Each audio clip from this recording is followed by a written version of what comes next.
Welcome to We Built This Brand. I'm your host, as always, Chris Hill. In today's episode, we're interviewing Jeremy Floyd. He's a prolific marketer, storyteller, and he happens to be a former employer as well. In this episode, we walk through his career and what led him from being a philosophy major to a lawyer, and then finally to becoming an expert in branding and marketing. If you hear one thing in this episode, I want you to listen for the part of our conversation where we talk about where he first realized that branding was more than a visual identity. He realized it was about reputation. And honestly, you just need to hear it. So let's get into it. Jeremy, thank you for joining me today on We Built This Brand. Awesome. Thanks, Chris. This is great. Yeah, it's great to have you here. And as always, we like to start off the podcast with just a rundown on your background and where you're from and kind of what led you into this role. So we'd just love to get into it. So based on my research, did a little stalking last night on LinkedIn. And, it looks like you went to school at MTSU. You're actually a Farragut grad. Correct. Which is pretty awesome. I'm a Bearden grad, as you may know. So yes. There's that whole rivalry we got going on. That's right. But you went to MTSU for undergrad, then you went on to the University of Tennessee, got a law degree. You spent time as a web designer, it looks like, as well. And then from there went into kind of the real estate game, helping a business grow and doing marketing and managing stuff there. And then from there you went on to become, titled president at Bluegill Creative. Is that where you started at Bluegill?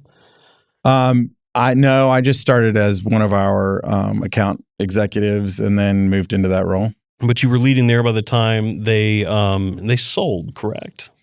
It's a funny story, but yes, I put the deal together and then we ended up transacting as I went in a different direction. So yes. Yeah. And then from there, some things happened. You ended up at a company called Back Porch Vista, which ended up rebranding into Lirio, which is where we first worked together. Correct. And after that adventure, you went on to be at Kellyco Metal Detectors. And if I remember correctly, I think you acquired that company. Is that right? Mm-hmm. That's correct. And we just had our 1-year anniversary, as a matter of fact. Oh, wow. Congratulations. Yeah, thank you. That's awesome. And then from Kellyco, you went on to where you're at now today, which is Chief Communications Officer and the VP of Marketing here at Covenant Health. Yes, sir. Awesome. So going from owning a business, I know a lot of people would say like, hey, that's great. I've made it. I've run my own company. What made you decide then to come here to Covenant and take this role? Well, so I think I'm always interested in disruption. Mm-hmm. I'm always interested in building a brand. And if I kind of go back through the progression that you started on, if I kind of connect those, I always go back to the Steve Jobs quote in 2005 when he was speaking to the graduating class. And he said, looking forward, you can't always connect the dots, but only when you look back can you see how they connect. And that's sort of a defining story for me. Interesting, right? Because Steve didn't finish at Reed College, but he gave the commencement speech. So kind of interesting. You kind of talked about MTSU. I was an English major and a philosophy major. Which means that I could deliver pizzas professionally, and that was about it. I started working for the U.S. Geological Survey in a co-op program there, and started. I started as an editor. And the interesting thing about this story is I worked there for 3 years and I never edited a report. So kind of interesting. The day I showed up, built my first content management system from scratch, 98, 99, somewhere around there. And that sort of set a trajectory forward for me that's been in and out of every position.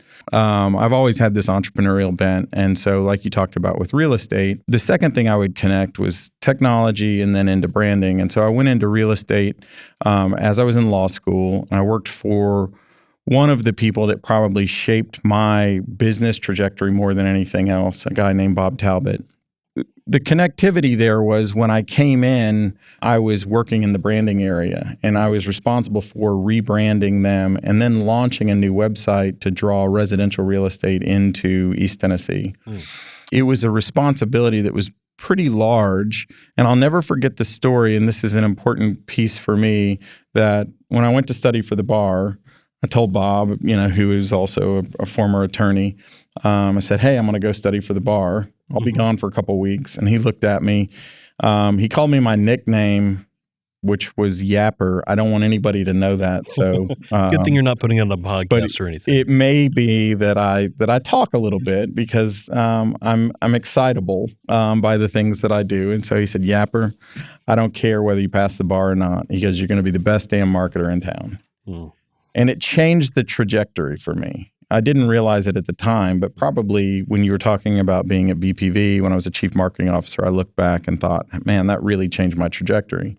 Here I was, a guy that had just gone to law school and was passing the bar. And I felt like that was what I needed to do. And it kind of freed me to say, no, I'm going to go and generate revenue. I'm going to go and really build a profitable business for this company.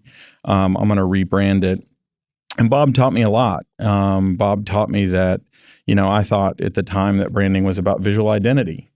And really branding, he said to me, was his reputation. And it changed the way that I thought about things, in that what I realized was I had to visually represent the story that the company held. So I always say this sort of after that good branding is really holding a mirror up to the values, to the promise, to the core purpose of the organization, to the world. And so great advertising, great visual representation, branding are all about just representing that and sharing that with the world. Of course, I finished law school in 2006, so I did real estate development for a solid year, and then the whole market crashed. And so that's when I launched my first business. And here again, another piece of advice that changed me from a business standpoint was that Bob told me that he never wanted to have anyone damage his reputation. And when we decided to part ways, he gave me office space and gave me a stipend basically for a year to kind of launch my own business. And that was when I launched my first consultancy. Wow.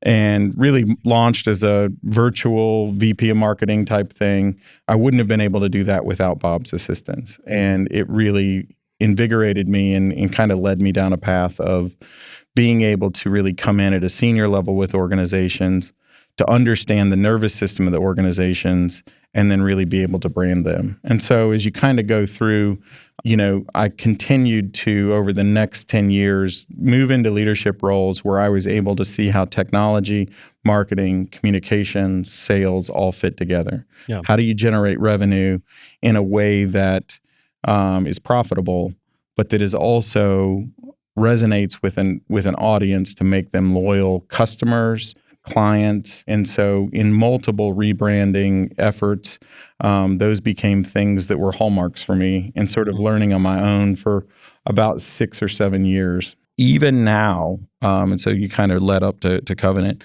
all of these experiences kind of led me to a place where I've looked where technology can disrupt the story of an organization and come in and bring technology where it may not be there. Healthcare today is where banking was 20 years ago.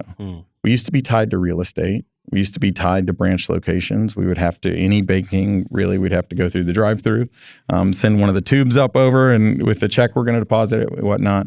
And now I take a picture of a check and put it into my account. And so I'm decoupled in a lot of ways from real estate. Technology has completely disrupted that industry. That's really where we see, especially with the pandemic, where healthcare has been disrupted in a number of ways by technology, when we weren't able to get out as much, when we had a level of fear in getting out and being around others that were potentially sick, a doctor's office. And so we were able to introduce virtual appointments where we were meeting with physicians through our telephones, right, or through our computers. And so that has continued. And that's one of the areas where Covenant Health really leads in our region in being technological leaders and figuring out how to offer virtual visits to physicians, virtual urgent care, tele-ICU, where we have physicians that are monitoring patients all through our region. We just launched a new initiative called Advanced Care at Home, where we're able to take a patient that otherwise would be sitting in there in a room inside of a hospital with all of the potential exposure to, different disease and different infections and whatnot, and actually allow them to go home, have the same level of monitoring, the same level of care, but they're in the freedom of their home, lower infection rates, higher quality, higher improvement on recovery, et cetera, et cetera. And so technology has enabled that. And so we have that from a clinical side. But the challenge then becomes, how do we communicate that? And Right. how do we come in and take technology to disrupt, to engage, to connect with our patients? You talked briefly about Kellyco. There's two things I would mention about Kellyco. One is really having a very customer-focused mindset. While I was in college, I spent a lot of time in retail, and it was an emphasis for us to really focus on what the customer pays our paycheck, right? Right. And this idea that we put them at the highest elevation of anyone that we care for. And so that's one of the things that's really been a key focus for me organizationally, is to communicate constantly around the patient as our customer. They're a customer, they're a patient for a limited amount of time, then they leave and they're a customer again. So how am I engaging them and delivering a quality experience that adds value to their life, so that when they are at that moment of truth, when they're making a decision for their care, that they select Covenant Health. And then through that experience, and when they leave, they are also re-engaged and they're communicated with as a customer that builds the brand loyalty. The second thing that I would say about Kellyco, it's one of my most interesting, we're talking about branding, it's one of the most interesting brand stories to me. And I'd like to share it if we've got time, Chris. Yeah, go for it. I spent a lot of time working with brands, especially from Bluegill on, and really reestablishing brands and really understanding what that is. And part of establishing a solid brand is understanding, I think about it like a glacier. What is everything that's below the waterline? So I talked about the values. The values define who is part of the organization. Who are the people that we say, these are the values that we hire for and we fire for? What is the purpose of the organization? What is it that we're driven to? And we talk about mission and vision, but really it's, what's my reason for being? And so that's the why, right? Simon Sinek's book on Start With Why. It's that center of that organization. It's what drives us. It's the passion. And then most importantly is the brand promise. And it kind of sits at the waterline, right? It's that connection and translation from who we are, why we are, and it's the how we're going to communicate this to the world. So that then you just see this little tiny bit of, glacier that's above the waterline. To me, that's how a brand works. You have everything below the waterline. You have the purpose. Why are we doing this? Who are we? What are the things that define us? And then how is this communicated to the world? And so that became I wouldn't say a rinse and repeat, but it became this point for me of saying, we have to define these things and really understand what a brand is. We've spent a lot of time organizationally advertising and telling a story, but we didn't really have that brand promise nailed down. And when you look at our organization, our brand promise is to help the people of East Tennessee live well. And how do we do that? By having the right care at the right place at the right time. So that translates from the physical locations that we have. We just opened a new campus in South Knoxville. We have other campuses that we will be opening. We have urgent care that we are going to be bringing to the market. So that's tying that real estate. Right. But as we look at the point in transition that Covenant Health is, that healthcare as a whole is, we're decoupling from real estate. Right. So right care, right place, right time, technologically delivered, physically delivered to improve the health of people of our region. Defining that then transforms the way that we advertise, the way that we talk about our brand, the way that we think about our strategy, the way that we communicate the strategy of growth for the organization. And so until you take that pause and really understand what is this glacial aspect of what we're doing, and then how do we communicate that to the world, that's the secondary approach. Now we can create the commercials, and now we can do more there. So, coming into Covenant, you're kind of a disruptor, like you mentioned. Like you come in and you're in this age-old industry trying to do something new, something unique. What challenges have you faced with that? Like from a creative standpoint, from a branding standpoint, what have you discovered? So, Chris, one of the things, and you kind of listed off some of the organizations I've been involved in.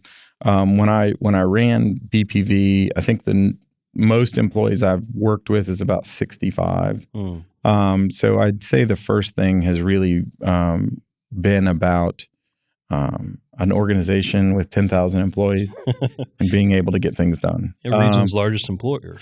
Region's largest employer. And so you bring an organization of that size, you have multiple stakeholders. There's ways that if you want to disrupt, you can't make a decision at 8 a.m. and have it implemented by 5 p.m. So a level of patience becomes important.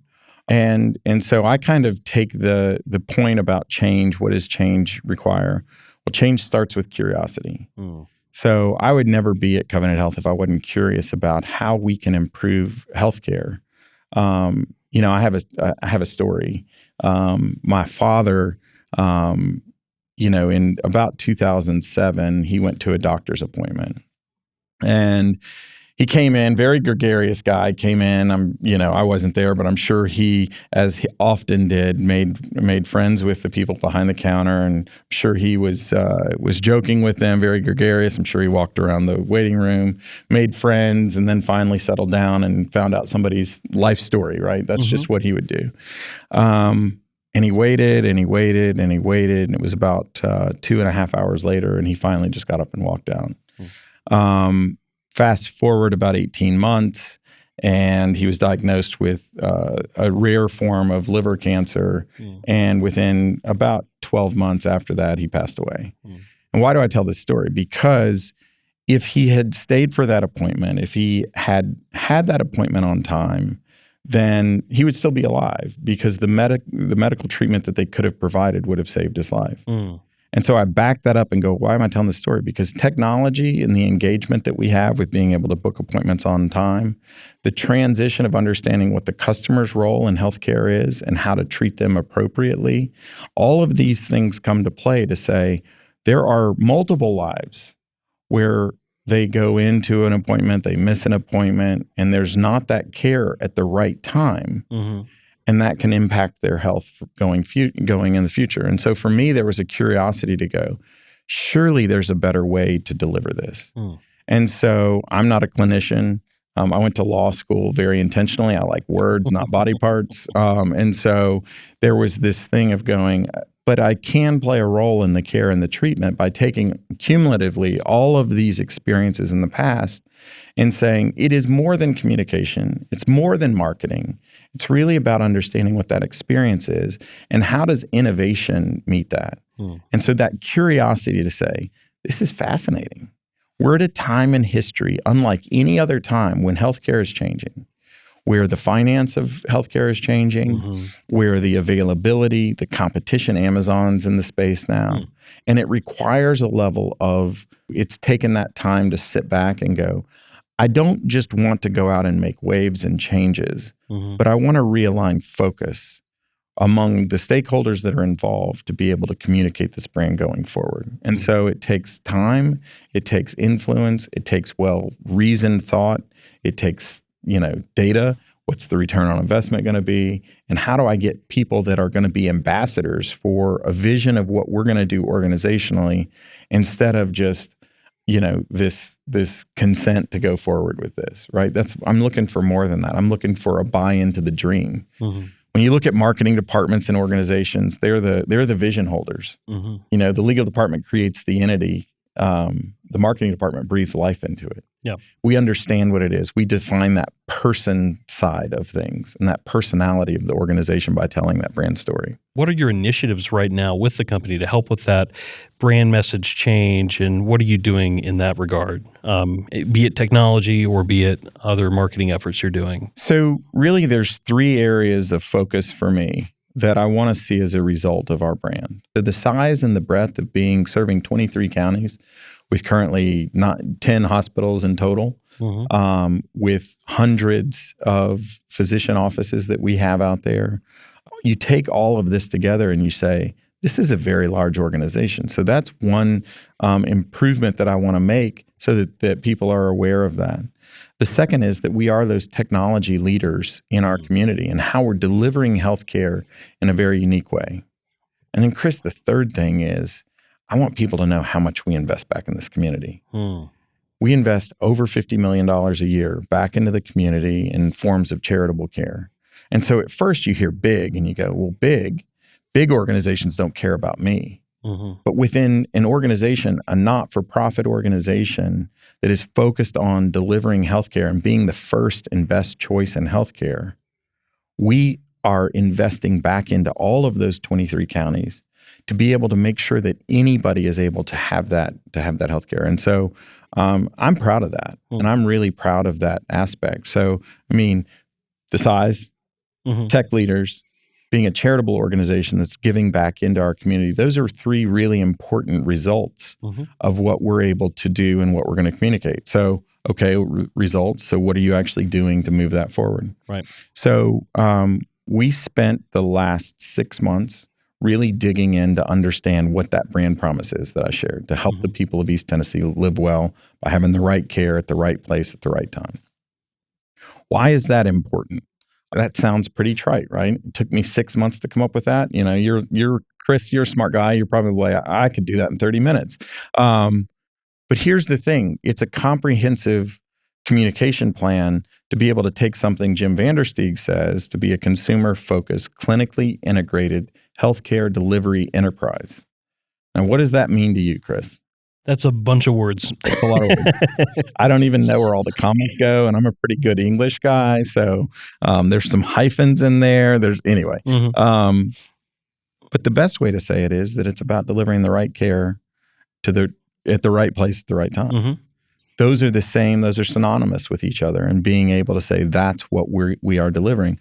Well, it took a lot of time to say we've had this legacy of communication out here. We've made these commercials. We've communicated this message out there. How do we tie that together with Jim's vision of what we're doing as an organization? And so really thinking about that. So took that to then develop a script. We've got a brand anthem that we are going to be launching at the end of this month, and by the middle of June, you'll see that communicated in television. And so what does that impact? Well, it impacts not just the public and the perception of the organization. It impacts the people that want to work for this organization. If you don't know and you just say, well, man, that's big. What's attractive about that? I want to be able to, if I'm a caregiver, if I'm bedside, I want to be able to change people's lives. I want to play an important role in that. And to understand, no, this organization is driven by that to help these people live well. I think it's really important. And so what you'll see is the future will be more of that glacier, that communication.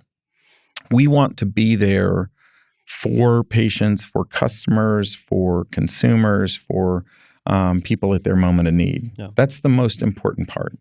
And you may not have that right now. You may not have that need right now. But when you do, you want to know that we're able to take care of whatever your specific moment of need is.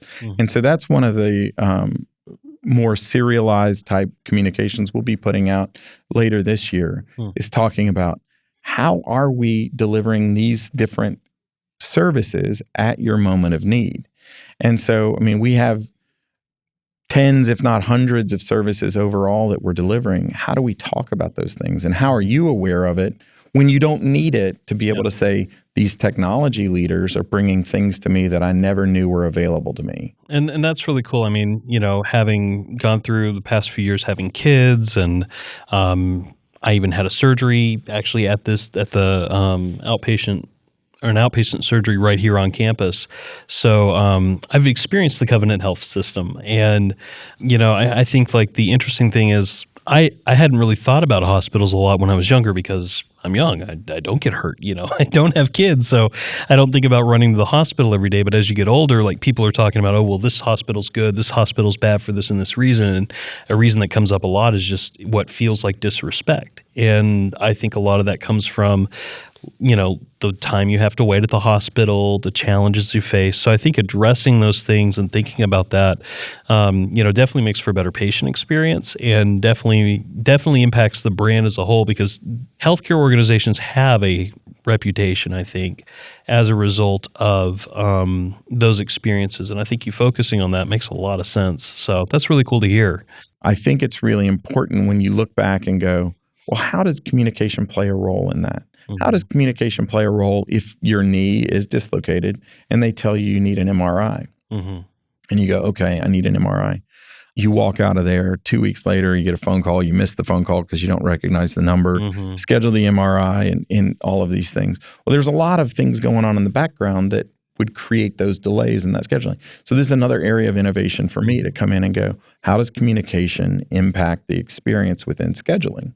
If it takes 2 weeks, part of it is communicating, Chris, here's what's going to happen. You do need an MRI. We've temporarily fixed what's going on, but we have a bigger treatment here. You're going to be communicated with in this time frame. You're going to have this scheduled, and this is about when your resolution is going to be. A big part of communication is just about understanding. Right. And so looking for those opportunities, as I was talking about, kind of looking at disruption and innovation, when you take the center view of what does the patient experience look like, how do I make that better? Then you can come in and start to look at things and go, okay, well, here's some areas of improvement. Here's some ways we can change the customer experience without maybe changing the actual operational side. There's some things you just were unable to change because of a variety of regulations, because of, a variety of different issues. How I communicate it, however, can be different. So looking beyond this year and looking beyond some of the initial initiatives that you have, like what are your plans for the future here at Covenant Health? Where do you see the brand going? You mentioned a brand anthem. I'm assuming that's music. Is that? I hear anthem and I think like you've got a song that you've created. So now you've unpacked something that I haven't shared yet, but we are happy to introduce our Sonic brand. So just like we'll have the Audible logo that is actually published now on our annual report page, but you'll see more of that showing up. What you see is when I was listening to the radio and I heard one of our commercials and it was completely unidentifiable. And it's one of the power that we have with a lot of the Sonic branding that's out there. Now we start to, the Netflix, very, very recognizable Audible logo that we have. And so we are going to be introducing that. What is the brand anthem? The brand anthem will have the Sonic branding, by the way. Of course. The brand anthem is really a depiction and a story of that brand promise. It is, why do I care about Covenant Health? It is, why would I ever want to work for this organization? It ties together the employees of the organization with the public, and to be able to say, this is our story. This is something we can unite behind and rally behind. It's something worth protecting. It's special. And so that ties in then the rationale and the philosophy behind why does it matter that we don't make the mark green? Why do we want to protect this thing? Because it's special. And back to what Bob Talbot said, it's the reputation. This is our reputation. It's a stamp that we have every time somebody sees that mark and they remember, this is my positive experience. This is my negative experience. When somebody out in public says, I had, this troubling experience at an emergency room, they're either able to identify with that or disagree with that. We need ambassadors of this brand that are providing life-saving healthcare every single day. And we need people that believe that understand that, and are willing to stand up for it, both on the employee and the general public. You see this online, you see it in social media, you see it on Nextdoor. I happen to spend a lot of time on Nextdoor. I probably shouldn't. Always some drama there. Always some drama. Always some whippersnappers out there causing trouble. But anyway, I think having that public that understands that story, that's part of what the brand anthem is. And so I'm happy I'll be happy to share that with you when it comes out in June. Yeah, that's really exciting. The audio nerd in me is really excited to hear the new Sonic branding and how you do that, because obviously with what we do here at HumblePod, audio is such an important part of our business, and having something that's audibly identifiable makes a lot of sense, and that's really cool. Okay, so kind of getting to the wrap up now, just some questions for you. What tools are you finding to be really effective within your organization right now? Are you engaging in AI, or are there anything else that you're just saying right now, like this is something we really enjoy using as part of our company? So this is just between us, right? And of course. And the yes, listeners. and the okay, campus. I don't want IT to know this, but Okay. I am a ChatGPT nerd. Are we using AI as an organization? No, but from a communication standpoint, we are using artificial intelligence in trying to research things and trying to create efficiencies. We're not writing our blog posts with AI or anything like that, Right. but we are able to leverage that to create efficiency in our department. So who knows where that goes? technologically, what have we done? Well, since I started, we have launched a new website. We launched that just recently.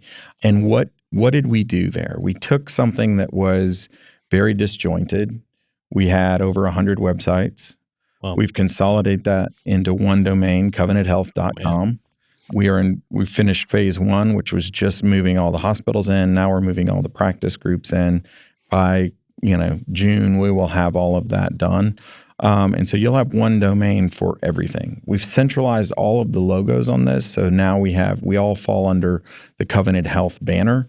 And then with either a geographic indicator or the practice name indicator on there. But really, we've consolidated under this one brand to be able to communicate the size and the breadth, right? We've also focused on what the customer experience looks like on the page.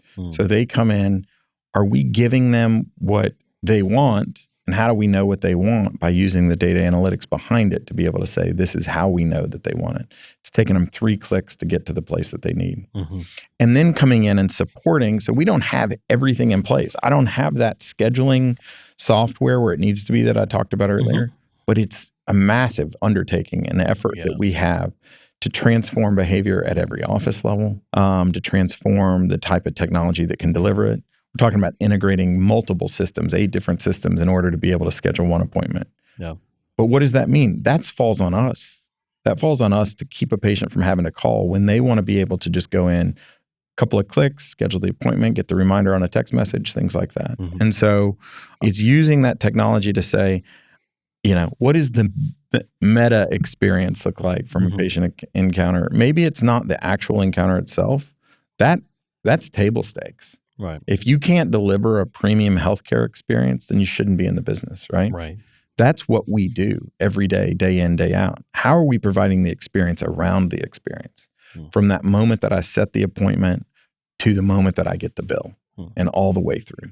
And so it's really about thinking differently about how would I want this to work. If I can get a hair appointment by typing in opening an app and putting in a time, everything works smoothly there. Why can't I have the same with my healthcare? It's that much more important, right? And so it's really about thinking, what should that experience look like and how does the technology support that? Well, yeah, I mean, AI is definitely a big player in today's world, and it's interesting to hear that you're finding ways to use it. I mean, we're at HumblePod using it as well, and it's been quite fun to try out. Obviously not writing blogs or writing things for clients, but just in the ideation phases and the creative stuff that we're able to do. Last question for you. So we always end with this one.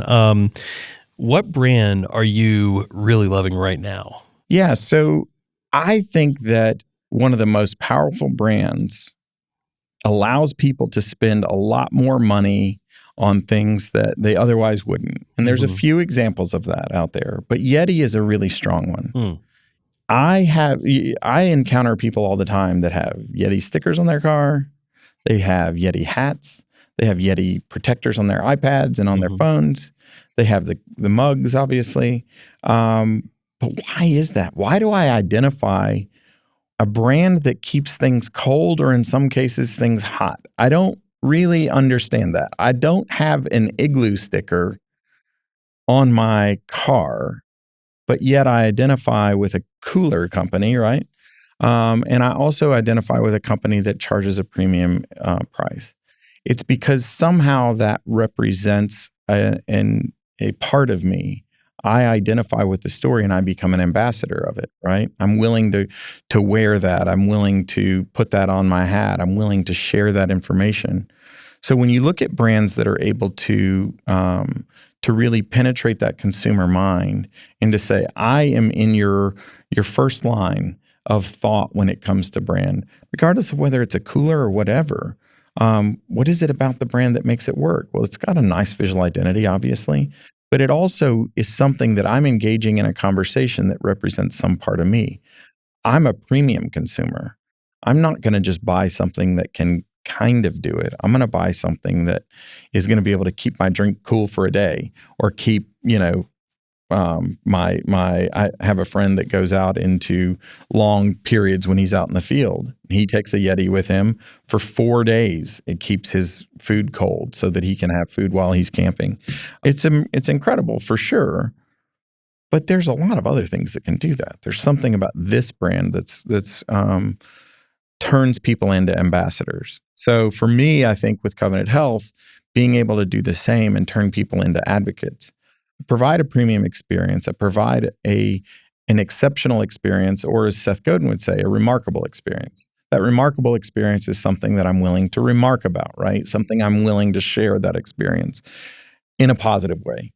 And so to me, that's the objective in what we have, is to engage our consumers, patients, to be advocates and allow Covenant Health to be part of their conversation. I'm definitely a fan of Yeti. We have, what is it? We went down to Florida and we got this airbrushed one. No, not airbrushed. What was it? It was like, I'll have to like throw a picture up there or something for the editor. But it's this custom colored Yeti that we just use for everything. It's our koozie for all our, adult beverages and sodas and things like that. And we just love it. And I was using my wife's Yeti the other day and she was like, I'm going to have to buy you one of those, aren't I? Like I've just been mooching hers all this time. So yeah, I definitely get the appeal. And there is something to your point, like it's not Igloo. I can't explain it, but it's not Igloo. And then the tying it in with Covenant Health, like you want people to be able to carry that brand with you. Mm-hmm. You want people to wear maybe your brand logo or be proud of that brand in a way that maybe prior to the rebranding they weren't. And I think I can see how that analogy works really well. So that's very cool. Well, Jeremy, thank you so much for coming on today. Thanks, Chris. Appreciate it. It's awkward. I'm like, I want to reach over and I'm going to knock the mic over. But yeah, it's been a pleasure having you on today. And thanks. All right. Thank you.